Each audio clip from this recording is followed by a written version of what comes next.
286페이지에 있습니다. 신명기 15장 1절에서 18절까지 말씀입니다. 하나님의 말씀을 들으십시오. 매 7년 끝에는 면제하라. 면제의 규례는 이러하니라.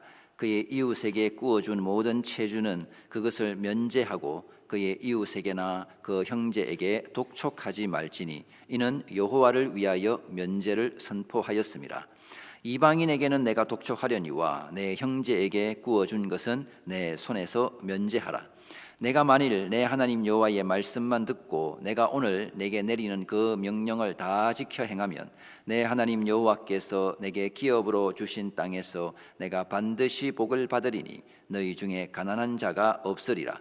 내 하나님 여호와께서 내게 허락하신 대로 내게 복을 주시리니 내가 여러 나라에 구워 줄지라도 너는 꾸지 아니하겠고 내가 여러 나라를 통치할지라도 너는 통치를 당하지 아니하리라. 내 하나님 여호와께서 내게 주신 땅 어느 성읍에서든지 가난한 형제가 너와 함께 거주하거든 그 가난한 형제에게 내 마음을 완악하게 하지 말며 내 손을 움켜쥐지 말고 반드시 내 손을 그에게 펴서 그에게 필요한 대로 쓸 것을 넉넉히 구워주라. 삼가 너는 마음에 악한 생각을 품지 말라. 곧 이르기를 일곱째 해 면제년이 가까이 왔다 하고 내 궁핍한 형제를 악한 눈으로 바라보며 아무것도 주지 아니하면 그가 너를 여호와께 호소하리니 그것이 내게 죄가 되리라.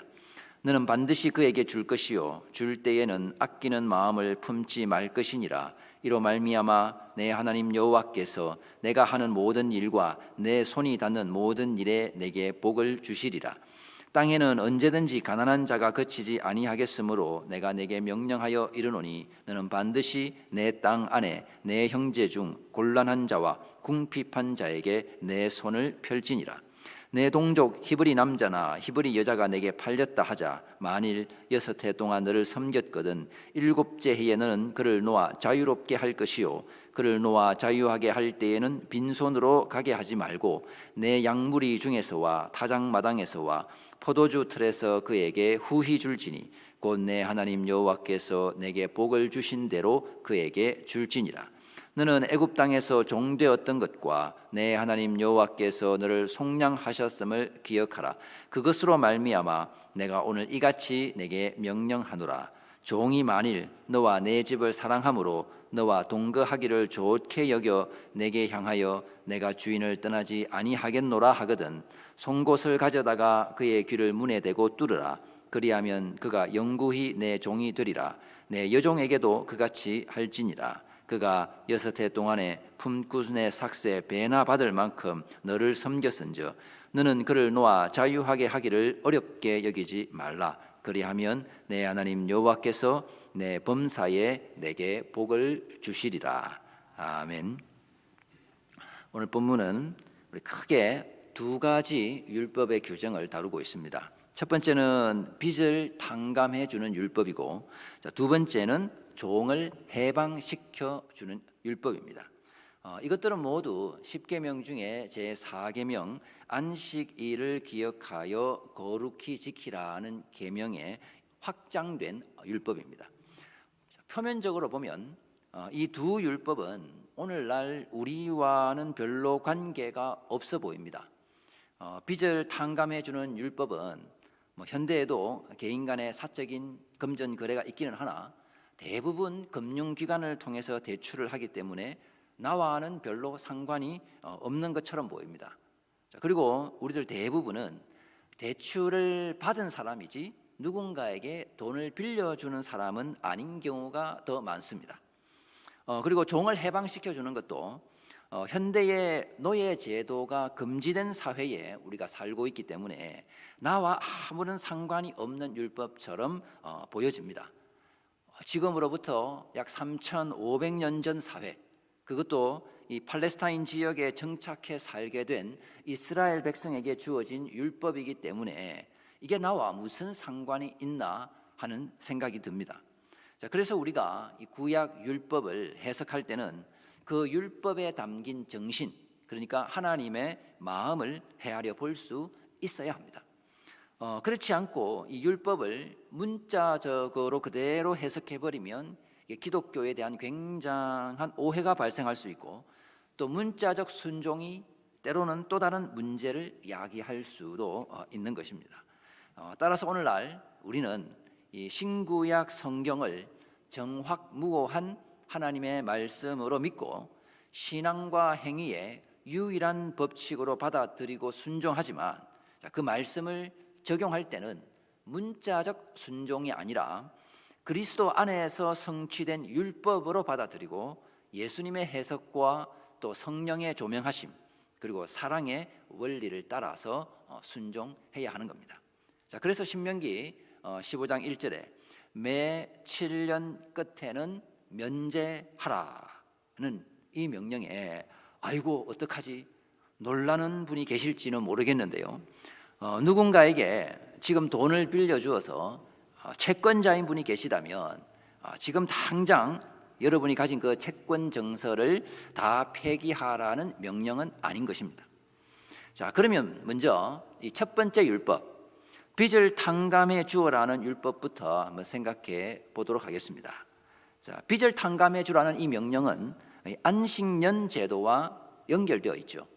하나님께서 이스라엘에 주신 율법 중에 가장 독특한 것 중에 하나가 이 우상의 형상을 만들지 말라는 것인데요, 이것은 당시 고대 사회에서 굉장히 독특한 겁니다. 다 형상을 가지고 있는데 우리만 안 가지고 있다면 이거 매우 불안할 수밖에 없습니다. 남들 다 하는데 나만 안 하면 이상하죠. 우리는 그런 어색함을 견디지 못합니다.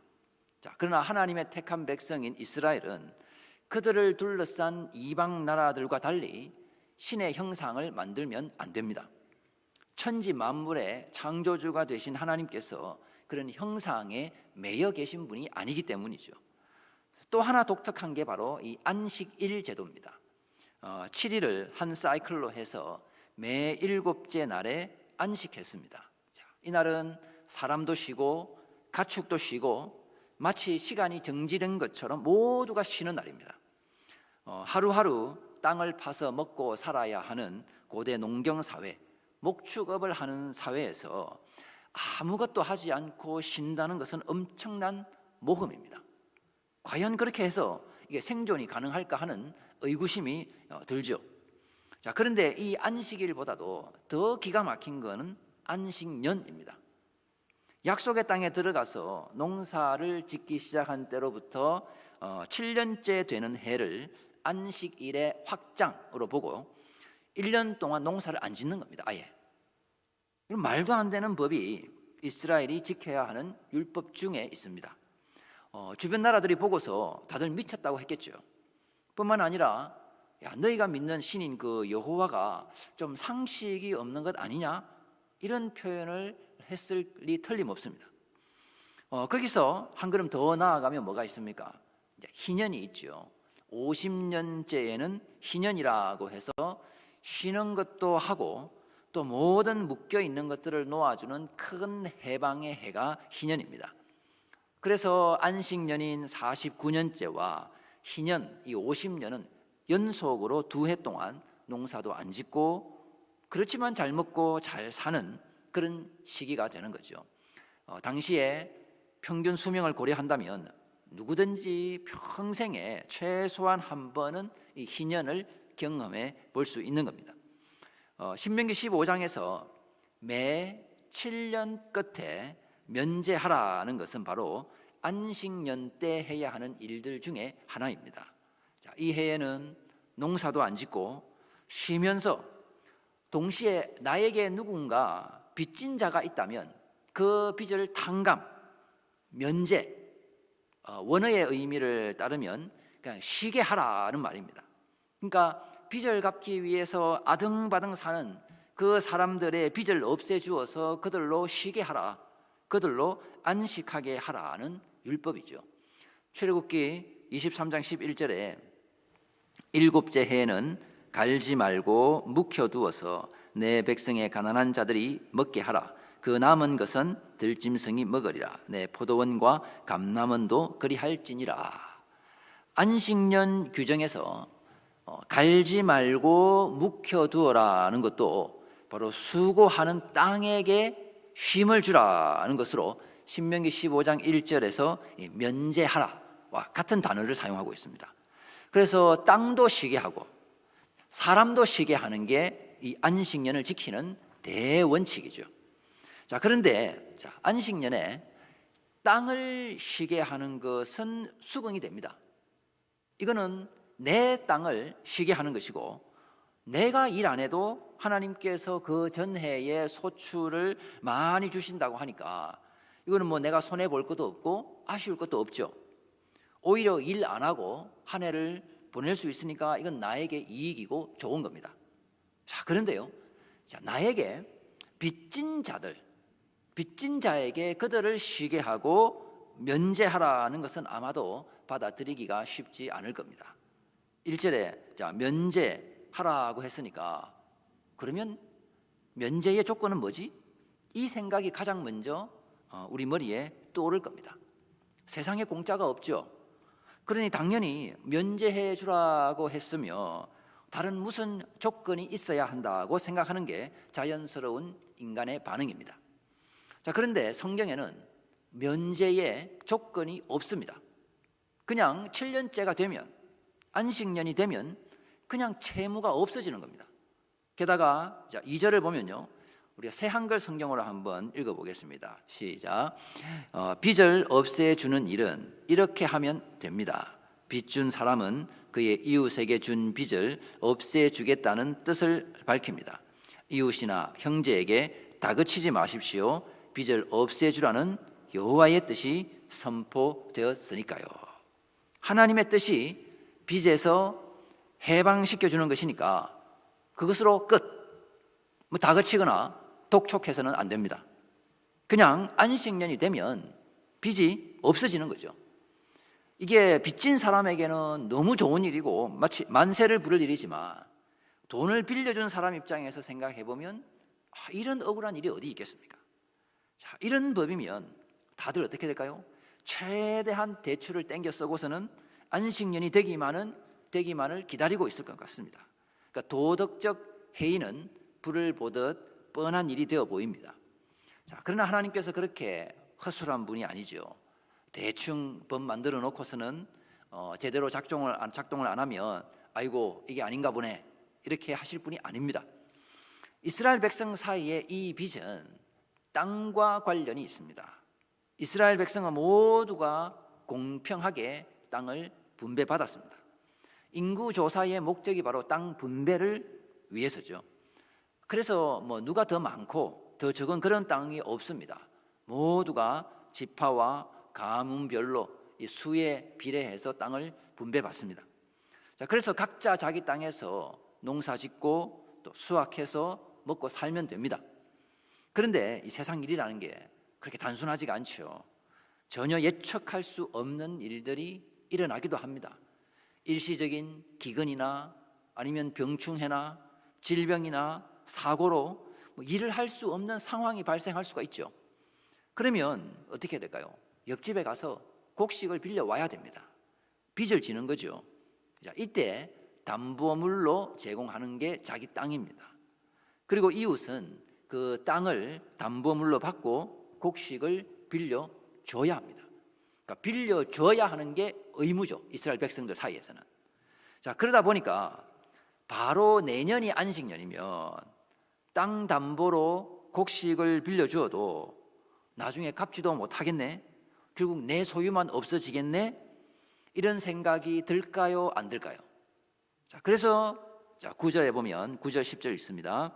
삼가 너는 마음에 악한 생각을 품지 말라. 곧 이르기를 일곱째 해 면제년이 가까이 왔다 하고 내 궁핍한 형제를 악한 눈으로 바라보며 아무것도 주지 아니하면 그가 너를 여호와께 호소하리니 그것이 내게 죄가 되리라. 너는 반드시 그에게 줄 것이요 줄 때에는 아끼는 마음을 품지 말 것이니라. 이로 말미암아 내 하나님 여호와께서 내가 하는 모든 일과 내 손이 닿는 모든 일에 내게 복을 주시리라. 못 돌려받을 것을 알지만 빌려줘야 됩니다. 말이 빌려주는 거지 사실상 그냥 주는 거죠. 구제 헌금하는 겁니다. 그러면 왜 이렇게 하느냐? 이스라엘 백성에게 이 땅은 매매가 금지된 겁니다. 땅은 항상 고정이죠. 이스라엘 백성에게. 북왕국의 그 이스라엘의 그 악한 왕 아합이 나봇의 포도원을 차지하고 싶어서 돈을 억만금을 준다고 해도 나봇이 팔지 않습니다. 왜냐하면은 열왕기상 21장 3절에 나봇이 아합에게 말하되 내 조상의 유산을 왕에게 주기를 여호와께서 금하실지로다 하니, 그게 하나님의 명령이니까요. 그게 율법입니다.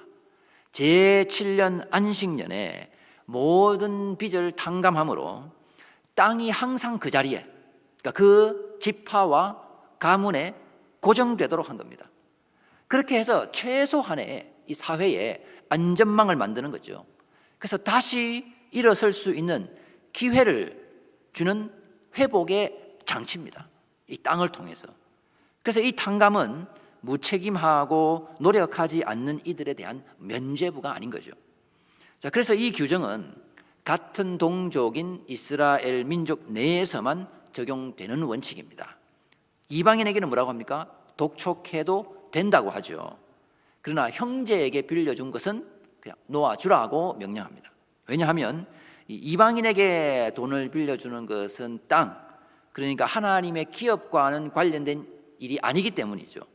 이거는 어떤 사업상의 거래로 발생한 채무이기 때문에 이 부분은 무조건적, 이방인에 대해서는 무조건적 탕감이 아니라 정확하게 계산되어야 함을 이 율법이 규정하고 있습니다.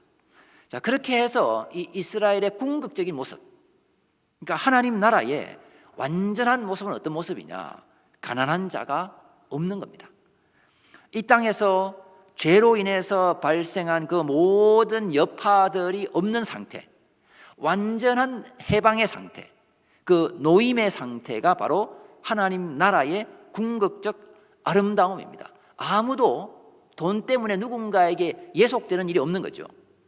그게 4절에서 6절까지 묘사되어 있습니다. 신명기 15장 4절에서 6절 함께 읽습니다. 내가 만일 내 하나님 여호와의 말씀만 듣고 내가 오늘 내게 내리는 그 명령을 다 지켜 행하면 내 하나님 여호와께서 내게 기업으로 주신 땅에서 내가 반드시 복을 받으리니 너희 중에 가난한 자가 없으리라. 내 하나님 여호와께서 내게 허락하신 대로 내게 복을 주시리니 내가 여러 나라에 꾸어 줄지라도 너는 꾸지 아니하겠고 내가 여러 나라를 통치할지라도 너는 통치를 당하지 아니하리라. 근데 이 4절 시작이 우리 한글 성경에는 생략되어 있지만 히브리어 성경이나 또 다른 번역본을 보면 4절이 그러나로 시작을 합니다.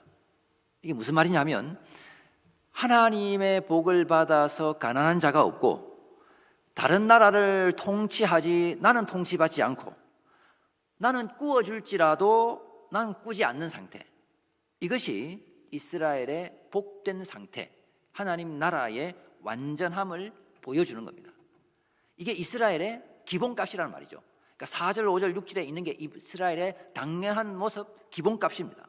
그런데 이게 안 되니까 1절에서 3절까지 빚을 탕감해 주라고 하는 그런 율법의 규정이 있는 겁니다.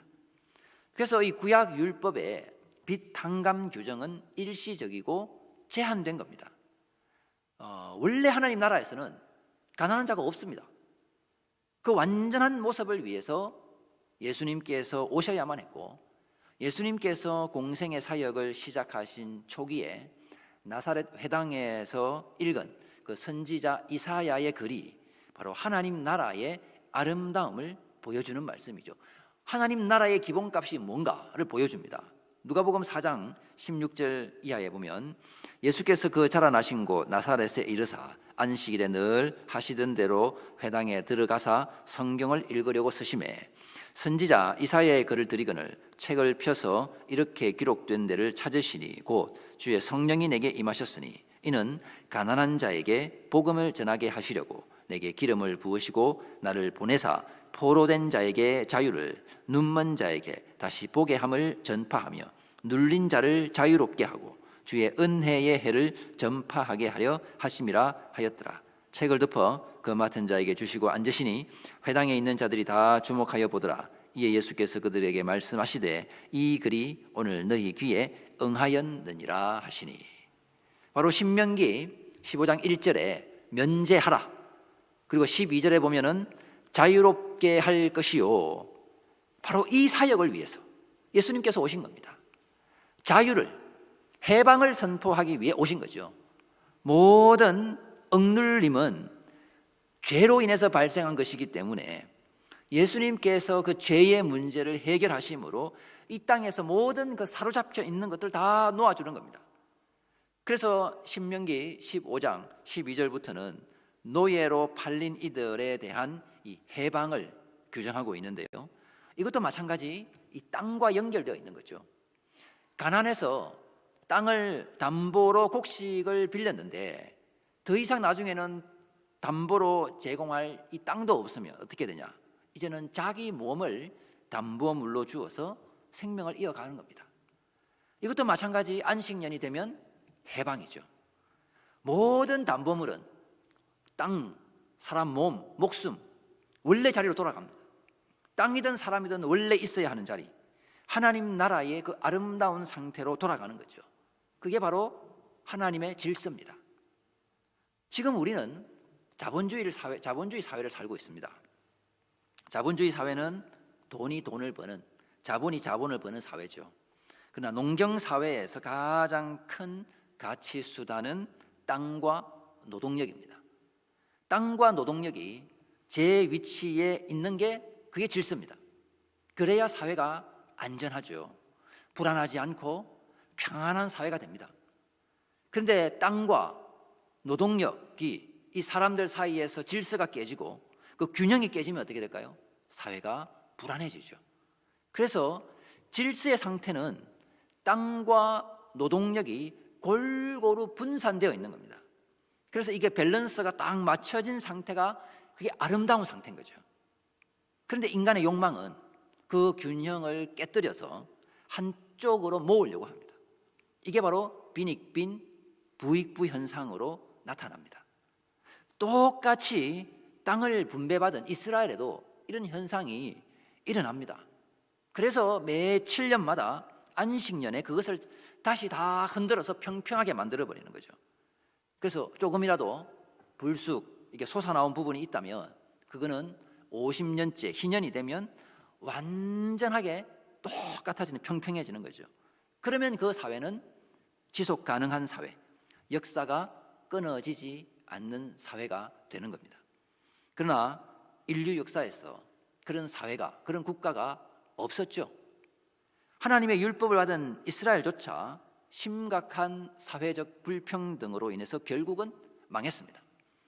북왕국의 선지자들이 공통적으로 선포한 이 메시지는 부자들의 탐욕과 가난한 자들에 대한 억압을 고발했습니다. 그러니까 이 빚탕감이라고 하는 이 율법에 순종하지 않는 거죠. 그 결국 나라가 망합니다. 인류 역사 속에서 수많은 제국들이 일어났다가 사라졌습니다. 그런데 공통적으로 드러나는 특징 중에 하나가 바로 부와 권력이 소수에게 집중되고 빈익빈 부익부 현상이 심화될 때 그 제국은 내부에서부터 무너졌다는 사실입니다.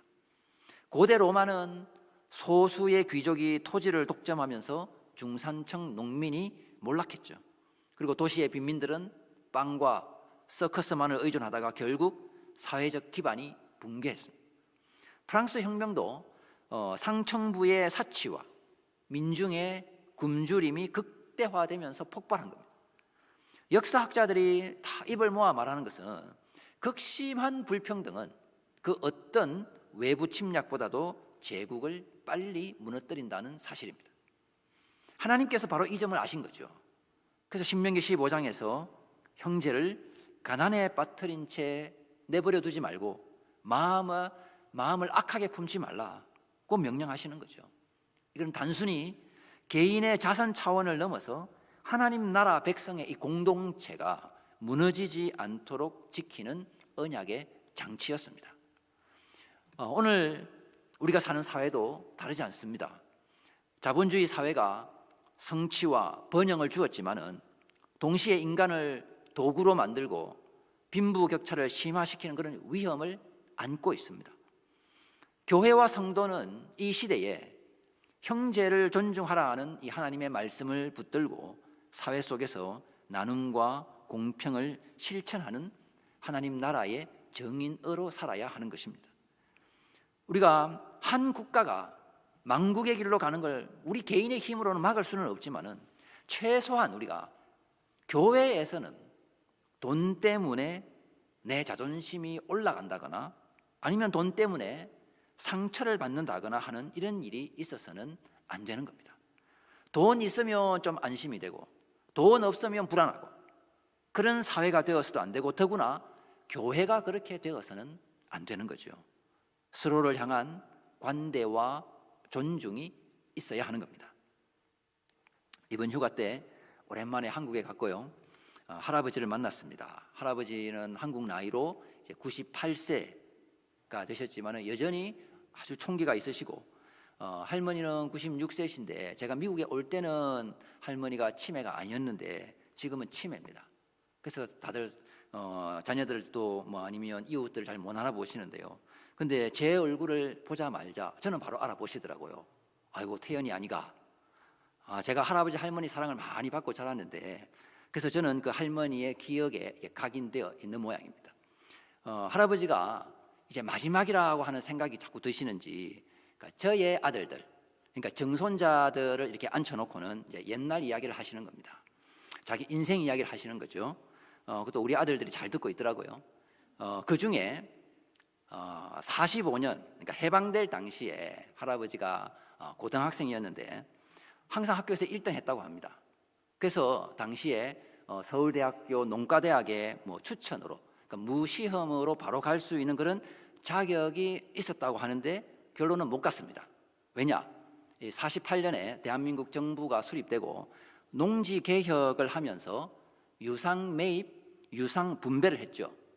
이때 할아버지의 아버지, 그러니까 저의 정조부가 땅을 좀 많이 가지고 있는 지주였는데 정부 정책에 따라서 강제로 땅을 팔 수밖에 없었습니다.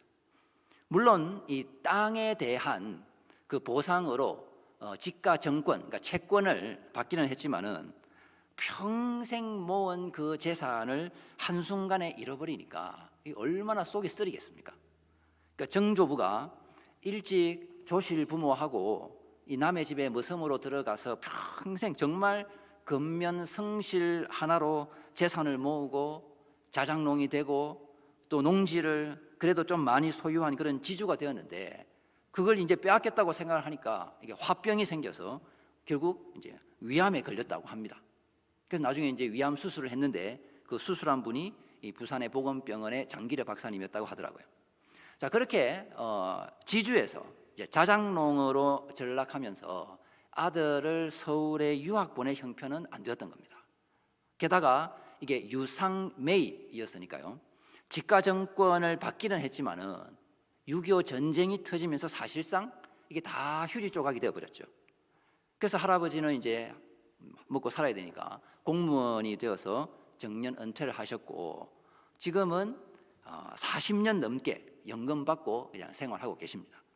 너무 오래 연금 받고 있으니까 공무원 연금공단에서 한 번은 조사가 나와서 이 진짜 살아있나 확인을 하다고 갔다 하더라고요. 제가 볼 때는 서울대학교 간 것보다 이게 더 나은 것 아닌가 하는 그런 생각도 듭니다. 자, 그래서 농지 개혁이 할아버지에게는 아픔으로 남아있지만 유상 매입, 유상 분배 그리고 6.25 전쟁으로 이어지면서 이 남한에서는 사회적 불평등이 해소되고 성경적으로 보면 질서의 상태가 된 게 아닌가 하는 생각이 듭니다. 분명히 전쟁이라고 하는 것은 가슴 아픈 일이고 또 씻을 수 없는 상처를 남겼지만은 어떤 측면에서는 이것이 대한민국에는 안식년이고 희년이었지 않나 하는 생각도 듭니다. 신자는 이 땅에 소망을 두고 사는 존재가 아닙니다. 우리는 완전한 주님의 나라를 소망하고 하나님 나라의 질서를 이 땅에 소개하고 또한 그 나라의 법과 원칙을 따라 이 세상을 살아가므로 주님 나라의 아름다움을 선포하는 삶을 사는 인생입니다. 우리는 그리스도의 피로 구속받은, 바로 죄 속량을 받은 하나님의 자녀가 되었죠. 신명기 15장 15절에 너는 애굽 땅에서 종되었던 것과 내 하나님 여호와께서 너를 속량하셨음을 기억하라. 그것으로 말미암아 내가 오늘 이같이 내게 명령하노라. 탕감의 이유가 너희가 속량받았기 때문입니다. 우리가 하나님께서 값을 치러 주심으로 속량되었습니다. 그래서 우리의 구원은 공짜가 아니죠. 내 입장에서는 공짜지만 하나님 입장에서는 뭡니까? 유상매입입니다. 그리스도의 핏값으로 속량했습니다. 어마어마한 가격으로요. 값을 매길 수 없는 금액입니다. 그러므로 우리에게는 아까운 게 없습니다. 없어야 됩니다. 그러나 현실에서는 내가 조금이라도 손해본다 싶으면 속이 쓰리죠. 그렇게 속이 쓰린 상태로 궁핍한 형제를 바라보면 이게 악한 눈으로 바라보게 됩니다. 그래서 삼가 너는 마음에 악한 생각을 품지 말라고 하나님께서 명령하시는 겁니다. 그래서 신자에게 필요한 것은 관대한 마음이죠. 가난한 사람들, 특히 우리 미국에서 홈리스들 볼 때 아무래도 부정적인 시각으로 많이 보게 됩니다. 실제로 그들의 무책임과 게으름이 문제인 경우가 많죠. 그렇지만 우리가 주께로부터 받은 그 속량을 기억하고 최소한 그들에게 관대한 마음은 가져야 됩니다. 우리가 그들의 가난을 책임질 수도 없고 완전하게 해결해 줄 수도 없습니다. 하지만 자비를 베푸는 것은 최소한의 관대함을 보여주는 겁니다. 우리가 누군가를 도울 수 있는 위치에 있다는 게 그게 복입니다. 그리고 자비를 베풀기 위해서 아끼고 절제하는 것은 어리석은 일이 아니라 굉장히 지혜로운 일이고 하늘의 보화를 쌓는 일입니다. 누가복음 18장 22절에 예수께서 이 말을 들으시고 이르시되 내게 아직도 한 가지 부족한 것이 있으니 내게 있는 것을 다 팔아 가난한 자들에게 나눠주라. 그리하면 하늘에서 내게 보화가 있으리라. 그리고 와서 나를 따르라 하시니. 구제는 악한 마음을 품지 않는 것에서부터 시작하는 겁니다. 우리가 받은 구원은 값 없이 받은 것이 아니죠. 예수 그리스도의 핏값으로 값으로 환산할 수 없는 희생으로 우리가 속량되었습니다. 그러므로 우리에게는 움켜쥐고 있을 것이 없습니다. 이제 우리는 세상의 가치관처럼 계산하고 따지는 사람들이 아니라 관대한 마음으로 형제를 바라보고 자비를 실천하는 하나님의 백성으로 살아야 하는 것입니다.